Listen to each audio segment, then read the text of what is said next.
Welcome to my YouTube channel unique channel में। तो friends चलिए हम स्टार्ट करते हैं हमारा आज का वीडियो। तो फ्रेंड्स जैसे कि आप लोग ये देख रहे हैं, ये क्या है, हमारा छत्तीसगढ़ का मैप है, ठीक है। और इसमें जो है हमने सरगुजा डिवीज़न को पूरा कंप्लीट कर चुका है, ठीक है। उसके बाद हमने बिलासपुर डिवीज़न को भी हमने पूरा कंप्लीट कर चुका है। और कल के लास्ट वीडियो में मैंने कौन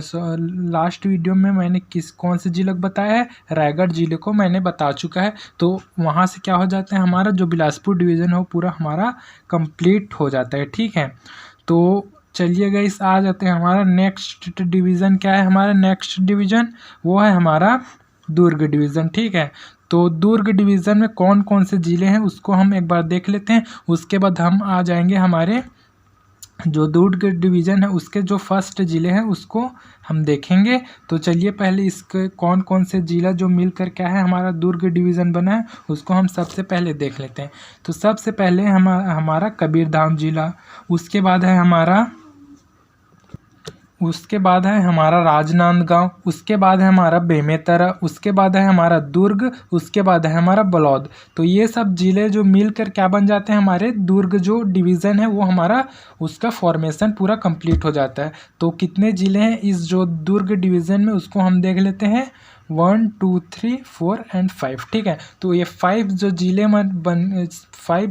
मिलकर क्या बना देते हैं, हमारा दुर्ग डिवीज़न है उसको कंप्लीट फॉर्मेशन हो जाता है दुर्ग डिवीज़न का। तो ठीक है, तो चलिए गाइस हम आ जाते हैं हमारे दुर्ग डिवीज़न के जो फर्स्ट ज़िला है उसको देखते हैं। तो जो फर्स्ट ज़िला है उसको हम देखते हैं जो कि है हमारा कबीरधाम ज़िला। तो चलिए गाइस हम आ जाते हैं हमारे कबीरधाम ज़िले के मैप में। तो फ्रेंड्स जैसे कि आप लोग ये देख रहे हैं, ये क्या है, हमारा कबीरधाम ज़िले का मैप है, ठीक है। तो चलिए हम देखते हैं इसमें सबसे पहले हम क्या देखते थे इस मैप में, हम सबसे पहले जो ज़िले हैं वो बॉर्डर की कौन कौन से जो ज़िले हैं वो बॉर्डर बनाती है इस ज़िले से, उसको हम सबसे पहले देखते हैं। तो उसके बाद हम चलिए स्टार्ट करते हैं। तो फ्रेंड्स जैसे कि हम पश्चिम की ओर देखते हैं, एमपी जो राज्य है उससे बना रही है, ठीक है। उसके बाद हमारा नीचे की ओर है राजनांदगांव, ये राजनांदगांव से बना रही नीचे की ओर। उसके बाद हमारा बेमेतरा है, बेमेतरा हमारा पूर्व की ओर से बना रहा है। उसके बाद जो मुंगेली है वो भी क्या है, पूर्वी ओर से ही बना रहा है। और जो एमपी राज्य है वो हमारा पश्चिम की ओर और उत्तर की ओर पूरा एमपी राज्य से है जो बना रही है। और ये एमपी क्या है, मध्य प्रदेश है, ठीक है। तो हमने देख लिया जो सीमा देखते थे उसको हमने देख लिया। उसके बाद हम देखते हैं इसमें कौन सी जो नेशनल हाईवे है वो एग्जैक्ट आती है, ठीक है। तो चलिए हम देखते हैं नेशनल हाईवे को। तो नेशनल हाईवे NH-130, ठीक है, सॉरी NH-30 जो है एमपी राज्य से आती है। और ये बोडला होते हुए हमारा कवर्धा से होते हुए कहाँ निकल जाती है, बेमेतरा जो जिला है वहाँ निकल जाती है, ठीक है। तो ये हो जाता है, हमने इसके नेशनल हाईवे को भी हमने अच्छे से देख लिया और जो बॉर्डर बनाती है उसको भी हमने क्लियर देख लिया, ठीक है गाइस। तो हम आ जाते हैं हमारा जो प्रशासन है उसमें। तो प्रशासन आप लोग देख सकते हैं या फिर एडमिनिस्ट्रेशन बोल सकते हैं। तो एडमिनिस्ट्रेशन देखते हैं क्या क्या है ये एडमिनिस्ट्रेशन में, ठीक है। तो ये हमारा तहसील है, ब्लॉक देखते हैं और डिस्ट्रिक्ट हेडक्वार्टर देखते हैं या फिर जिला मुख्यालय बोल सकते हैं आप लोग। तो इस जो जिला है हमारा कबीरधाम जिला, इसमें क्या है, 5 तहसील हैं और 4 ब्लॉक हैं, ठीक है। ब्लॉक क्या विकास खंड आप लोग बोल सकते हैं। तो ये क्या है, विकास खंड हमारा 4 है और तहसील 5 है। और इस ज़िले का जो जिला मुख्यालय है वो क्या है, हमारा कवर्धा है, ठीक है। तो चलिए इसको हम मैप में एक बार अच्छे से देख लेते हैं ताकि आप लोग को क्लियर हो जाए। तो चलिए गाइस आ जाते हैं हमारे मैप में। तो ये जो आप लोग देख रहे हैं ये क्या है, हमारा मैप है, ठीक है। तो चलिए हम देखते हैं कौन कौन सा तहसील और कौन कौन सा हमारा ब्लॉक है। तो जैसे कि आप लोग देख रहे होंगे ये जो ब्लैक से जैसे कि लिखा है ये क्या है, हमारा तहसील होगा और ब्लॉक, ठीक है। तो चलिए देखते हैं। तो सबसे पहले है पंडरिया जो कि तहसील और ब्लॉक दोनों हैं। उसके बाद है बोडला, वो भी क्या है, हमारा तहसील और ब्लॉक दोनों है। उसके बाद है हमारा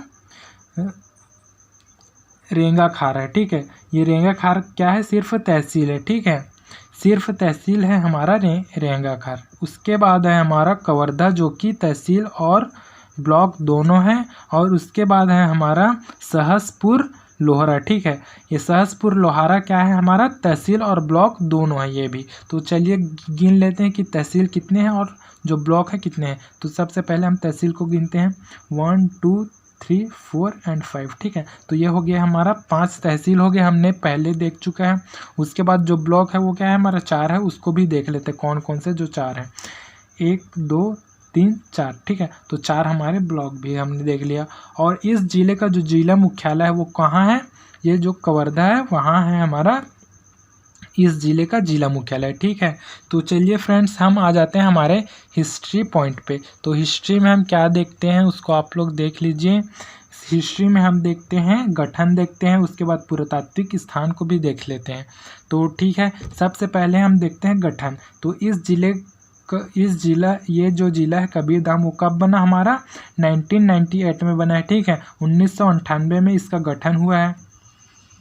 उसके बाद है हमारा और देख लेते हैं, पहले कवर्धा जिला था, ठीक है। और जब ये 1998 में जब बना हमारा ये जो कबीरधाम जिला, उस समय इसको क्या बोलते थे, कौन सा जिला बोलते थे, कवर्धा जिला के नाम से जाना जाता था। जब ये 1998 में बना तब इसे कवर्धा जिला बोला जाता था। उसके बाद इसका नाम चेंज करके 2003 में इसका नाम क्या रख दिया गया, कबीरधाम जिला रख दिया गया, ठीक है।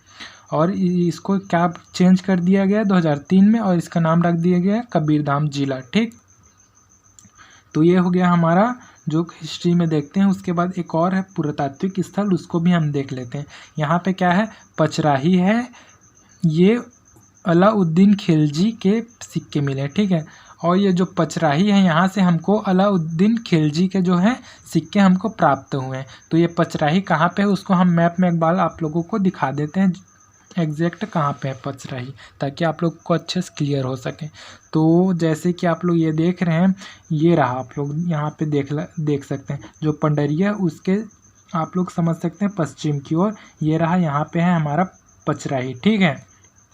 यहीं से हमको अलाउद्दीन खिलजी के जो है सिक्के हमको प्राप्त हुए, ठीक। तो चलिए गाइस आगे आ जाते हैं हमारे भूगोल में। तो भूगोल में हम क्या क्या देखते हैं आप लोग को पता ही होगा। हम लोग देखते हैं चट्टान देखते हैं, खनिज देखते हैं, भंडारण देखते हैं, ठीक है। तो इस जो हमारा भूगोल है इसमें हम देख लेते हैं कौन सा चट्टान और कौन सा खनिज और कौन सा हमको भंडारण कहाँ कहाँ से पाया जाता है। तो चट्टान में हमको मिलता है धारवाड़ चट्टान, ठीक है। चट्टान में एक धारवाड़ चट्टान मिलता है और कडप्पा चट्टान मिलता है, ठीक। और ये धारवाड़ से हमको क्या प्राप्त होता है, लौह अयस्क, ठीक है। और ये जो धारवाड़ है उससे हमको खनिज क्या प्राप्त होता है, लौह अयस्क होता है। और ये जो कडप्पा चट्टान है उससे हमको मिलता है चूना पत्थर और या फिर लाइमस्टोन आप लोग बोल सकते हैं। और ये जो धारवाड़ जो लौह अयस्क है उसका भंडारण को भी देख लेते हैं हम लोग। जैसे कि एक लामा और सिंघारी से हमको क्या प्राप्त होता है, लौह अयस्क प्राप्त होता है। उसके बाद हम चूना पत्थर के जो भंडारण है उसको भी देख लेते हैं। तो सबसे पहले हमारा रणजीतपुर, उसके बाद है मानपुर, उसके बाद है हमारा नवापारा डोंगरिया, ठीक है। और इधर आप लोग को नहीं दिख रहा होगा तो ये मैं बता दे रहा हूँ, नवापारा डोंगरिया है, ठीक है, ये वाला। उसके बाद है सहसपुर लोहारा है, उसके बाद पटपारा है। इन सब जगह से क्या प्राप्त होता है हमको, चूना पत्थर जो है मिलता है ये सब जगह से। तो ये हो गया हमारा भूगोल। उसके भूगोल में और भी चीज़ें उसको हम देख लेते हैं। तो फ्रेंड्स जैसे कि हमने चट्टान देखा, यहाँ पे एक और चट्टान मिलती है जो कि है डक्कन ट्रैप, ठीक है। और उसका जो खनिज क्या मिलता है हमको, बॉक्साइट मिलता है ये डक्कन ट्रैप से, ठीक है। और ये कहाँ कहाँ से मिलता है उसको भी बता दे रहा हूँ आप लोगों को। एक है बोदई दलदली, ठीक है, और एक है दरई, ठीक है। और ये इम्पोर्टेंट है क्योंकि ये हमारा 2 ही जगह से मिलता है, बोदई दलदली और दरई से। तो ये हो जाता है हमारा खनिज जो हमने देख लिया। उसके बाद हम देख लेते हैं पर्वत, कौन से पर्वत यहाँ पे मिलते हैं हमको देखने के लिए। तो सबसे पहले है हमारा बदरगढ़ है, ठीक है। ये एक पर्वत है और इसकी ऊंचाई कितनी है, 1176 मीटर है, ठीक है। और इसकी ऊंचाई कितनी है, 1176 मीटर है, ठीक। और ये एक जो है हमारा कांदावली पहाड़ है, ठीक है। एक हमने देखा बदरगढ़ पहाड़, उसके बाद है कांदावली पहाड़, यहीं से निकली है हमारी हाफ नदी, ठीक है। और ये जो कांदावली पहाड़ है वहीं से क्या निकली है, हमारा जो हाफ नदी है वो निकली है। और नदी को भी देख लेते हैं कौन कौन सी यहाँ पे नदी है मिलते हैं हमको। तो यहाँ पे नदी है हाफ नदी, ठीक है। उसके बाद है हमारा आगर नदी, उसके बाद सकरी नदी है, और ये सकरी नदी में सरोधा बांध है, ठीक है। और ये जो सकरी नदी है वहाँ पे क्या है, हमारा सरोधा बांध है। तो फ्रेंड्स हम देख लेते हैं इसके बाद जलप्रपात कौन क्या चीज़ है, ठीक है। ये जो जलप्रपात है कौन सा है, रानी दरहा है, ठीक है। तो ये सब हो गया। इसके साथ हम लोग देख लेते हैं मैप में कि बदरगढ़ कहाँ पे है जो पर्वत है, उसके बाद कांदावली पर्वत कहाँ पे है, और जो नदियाँ हैं उसको हम एक बार मैप में प्लॉट करके आप लोग को दिखा देते हैं। तो चलिए फ्रेंड्स हम आ जाते हैं हमारे कबीरधाम ज़िले के मैप में। तो फ्रेंड्स जैसे कि ये आप लोग देख रहे हैं ये क्या है, हमारा कबीरधाम जिले का मैप है। तो इसमें मैं आप लोगों को बता देता हूँ जो नदियाँ है वो कौन कौन सी है, उसके बाद हम पहाड़ को देख लेंगे, उसके बाद हम देख लेंगे एक जो जलप्रपात है उसको भी हम लोग देख लेंगे। तो फ्रेंड्स चलिए स्टार्ट करते हैं हम नदियों को। तो ये जो आप लोग देख रहे हैं यहाँ से क्या है, हमारा आगर नदी है, ये वाला जो आप लोग देख रहे हैं यहाँ पे है, ठीक है। ये जो पंडरिया के ऊपर साइड है हमारा आगर नदी। उसके बाद हम लोग देख रहे हैं ये रहा, ये जो आप लोग देख रहे हैं ये पहाड़ टाइप से बना है, ये क्या है, हमारा कांदावली है, ठीक है। और यहीं से कौन सी नदी का उद्गम हुआ है, हमारा हाफ नदी का उद्गम हुआ है, ठीक है। ये जो कांदावली है उसका उद्गम कांदावली पहाड़ है, वहाँ से हमारा कौन सी नदी का उद्गम हुआ है, हाफ नदी का, जो कि निकल जाती है हमारा पचराही से होते हुए निकल जाती है मुंगेली ज़िले में, ठीक। तो यहाँ पे दो नदियाँ हमने देख ली। उसके बाद एक और नदी देखी थी, वो क्या है, हमारा सकरी नदी, जो कि सकरी नदी आती है फिर सहसपुर है उससे नज़दीक होते हुए निकल जाती है हमारा राजनांदगांव ज़िले में जो है निकल जाती है हमारी सकरी नदी, ठीक है। और इसी नदी में क्या है, एक जो बांध है उसको भी बता देता हूँ कौन सा बांध है। तो उसका नाम है सरोधा बांध, ठीक है। ये जो सकरी नदी में बांध है उसका क्या नाम है, सरोधा बांध। और एक हमने जलप्रपात देखी उसको भी मैं बता दे रहा हूँ आप लोगों को। तो ये जो जलप्रपात है वो क्या है, हमारा रानी दरहा नाम है, ठीक है। जो हमने जलप्रपात देखी वो रानी दरहा है, जो कि रेखा खार है उसके जो है ऊपर की ओर क्या है, हमारा रानी दरहा जलप्रपात है। तो फ्रेंड्स चलिए देखते हैं इस ज़िले में एक कारखाना है उसको भी देख लेते हैं। तो हम यहाँ पे देख लेते हैं, यहाँ पे लिखा है जो केल्हारी है ना, वहाँ पे क्या है, हमारा एक सरकारी शक्कर कारखाना है, ठीक है। और केल्हारी में क्या है, हमारा एक सरकारी शक्कर कारखाना है जिसका नाम है भोरमदेव सरकारी शक्कर कारखाना, ठीक। तो केल्हारी में क्या है, एक सरकारी शक्कर कारखाना है, उसका नाम क्या है, भोरमदेव सरकारी शक्कर कारखाना। तो ये केल्हारी कहाँ पे है मैं आप लोगों को दिखा देता हूँ मैप में। तो फ्रेंड्स जैसे कि आप लोग ये देख रहे हैं कबीरधाम का ज़िले का मैप है, तो यहाँ पे है हमारा केल्हारी। ये जो सहसपुर लोहारा है ना, उसके जो ये बोला जाए तो पूर्वी साइड क्या है, हमारा केल्हारी है, यहीं पे है हमारा सरकारी शक्कर कारखाना, ठीक। तो चलिए वापस आ जाते हैं हमारे जो हम देख रहे थे।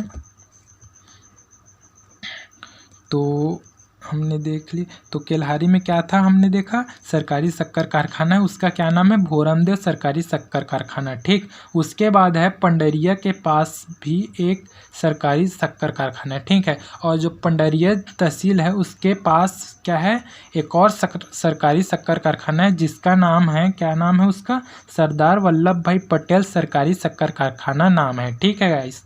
तो चलिए इसको भी मैं मैप में एक बार आप लोगों को दिखा देता हूँ। जो पंडरिया में सरकारी शक्कर कारखाना है उसको भी मैं आप लोगों को दिखा देता हूँ, ठीक है। तो चलिए फ्रेंड्स हम मैप में एक बार और आ जाते हैं, तो देख लेते हैं जो एक और सरकारी शक्कर कारखाना है उसको भी हम लोग देख लेते हैं। तो ये मैप है हमारा, तो यहाँ पे क्या है, हमारा पंडरिया ये रहा, यहीं पे है हमारा एक और सरकारी शक्कर कारखाना जिसका नाम है सरदार वल्लभ भाई पटेल नाम है उस सरकारी शक्कर कारखाने का, ठीक है। तो चलिए गाइस आ जाते हैं हमारे आगे के पॉइंट्स पे। तो ये हो गया हमारा जो है जलप्रपात को हमने देख लिया, उसके साथ ही हमने जो कारखाना है उसको भी हमने देख चुका है। अब आ जाते हैं हमारे एक वन्य जीव अभ्यारण्य भी है यहाँ पे, उसको भी हम लोग देख लेते हैं। ये जो भूगोल में है और वन्य जीव अभ्यारण्य भी है उसको देख लेते हैं। तो कौन सा वन्य जीव अभ्यारण्य है यहाँ में? भोरमदेव है, ठीक है। और ये जो भोरमदेव है वो 2001 में इसका गठन हुआ है, ठीक है। ये जो भोरमदेव है वो क्या है, 2001 में इसका गठन हुआ है और इसकी क्षेत्रफल कितनी है, 163 किलोमीटर स्क्वायर तक की है, ठीक है।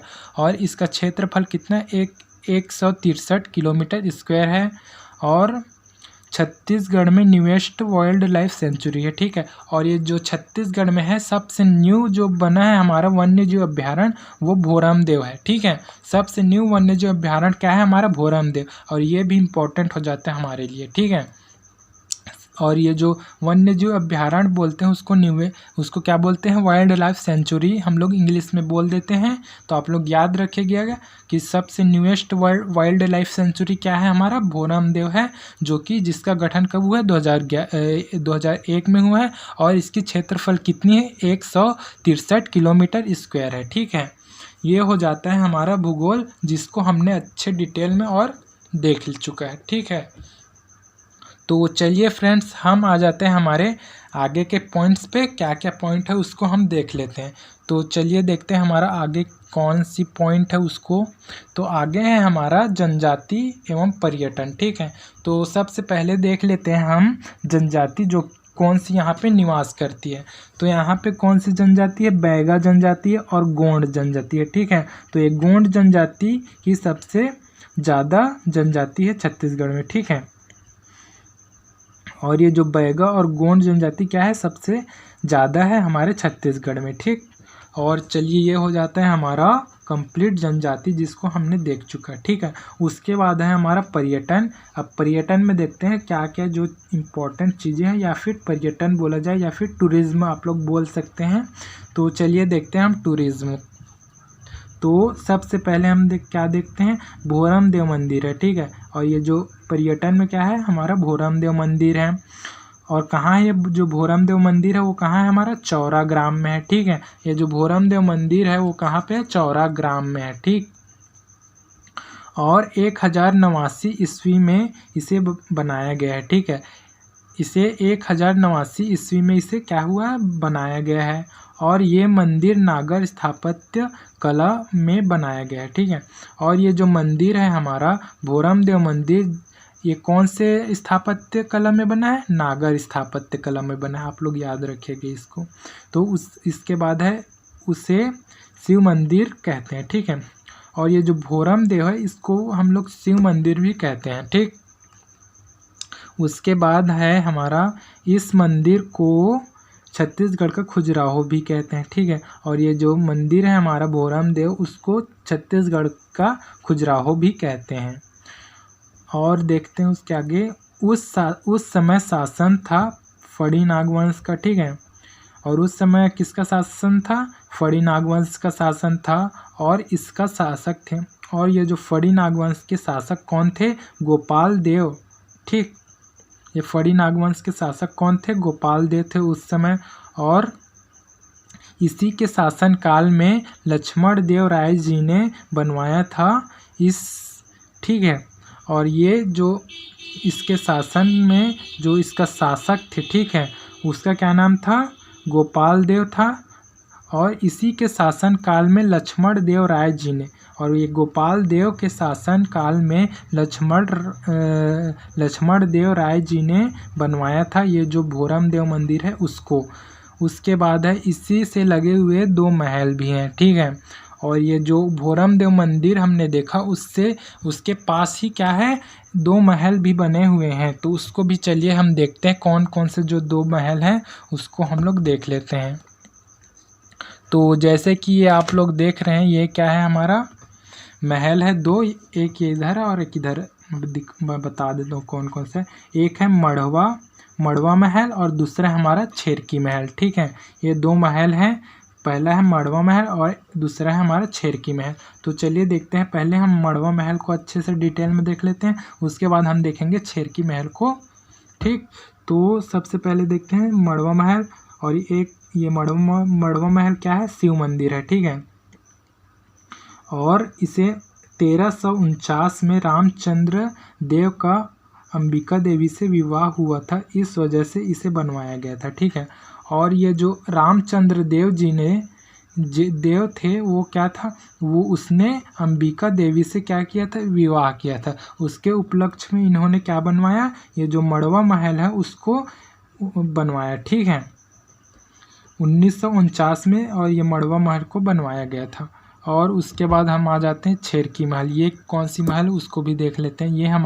ये भी क्या है, हमारा शिव मंदिर है। ठीक है, और इसको भी क्या है, रामचंद्र ने ही बनवाया है। ठीक है, और ये जो छेरकी महल है इसको भी क्या है, रामचंद्र ने ही बनवाया है। ठीक, और इस शिव मंदिर के अंदर जाने पर शिवलिंग रखा हुआ है। ठीक है, और ये जो शिव मंदिर के जो है अंदर जाने पर क्या है, एक शिवलिंग रखा हुआ है। ठीक है, और वहाँ से जो छेरी की बदबू आती है। ठीक है, छेरी यानी कि ये क्या है, हमारा छत्तीसगढ़ जो है शब्द है छेरी, और इसको हिंदी में बोलते हैं बकरी और इंग्लिश में बोलते हैं गॉट। तो ये यहाँ से क्या है, जो बकरी की है जो बदबू आती है, जो शिवलिंग अंदर में रखा है वहाँ रखा गया है उसके वहाँ से। ठीक है, ये तभी इसका नाम क्या रख दिया गया, छेरकी महल भी इसका नाम तभी रखा गया है क्योंकि यहाँ से छेरी की है जो बदबू आती है। ओके, तो ये हो जाता है हमारा कंप्लीट पूरा, और एकदम डिटेल में हमने देख लिया। हमारे ये जो कबीरधाम ज़िला है उसको हमने बहुत ज़्यादा डिटेल में देख चुका है, तो आप लोग अच्छे से समझ जाइएगा। और ये जो आप लोग देख सकते हैं यहाँ से मैंने आप लोग को दिखा दिया है। तो फ्रेंड्स ये हो जाता है हमारा कंप्लीट पूरा जो कबीरधाम ज़िला है वो हमने एकदम कंप्लीट कर लिया है। और फ्रेंड्स आप लोग एक बार मैप को भी अच्छे से देख लीजिए, कौन कौन सी चीज़ें जो हमने बताई वो कहाँ कहाँ पे है। और एक और चीज़ जो कि भोरम देव वो यहाँ पे आप लोग देख सकते हैं, बीच में है, आप लोग समझ सकते हैं। बीच में क्या है, हमारा भोरम देव है जो कि ये कवर्धा के उत्तर की ओर आप लोग समझ सकते हैं, थोड़े उत्तर की ओर क्या है, भोरम देव जी का मंदिर यहाँ पे है। और यहीं पे हमारा जो हमने जो पर्यटन में जो चीज़ें देखी वो भोरम देव में ही है। ओके गाइस, तो ये हो जाता है हमारा कंप्लीट ऑल टोटल, हम कबीरधाम ज़िले को एकदम डिटेल में देख लिया और हमने पूरा कंप्लीट कर चुका है। तो फ्रेंड्स अगर आप लोग को ये जो वीडियो है मेरी वो पसंद आई होगी आप लोगों को, तो आप लोग लाइक एंड सब्सक्राइब ज़रूर करिए और कमेंट भी करिए। ओके फ्रेंड्स, तो चलिए हमारा ख़त्म हो जाता है आज का वीडियो।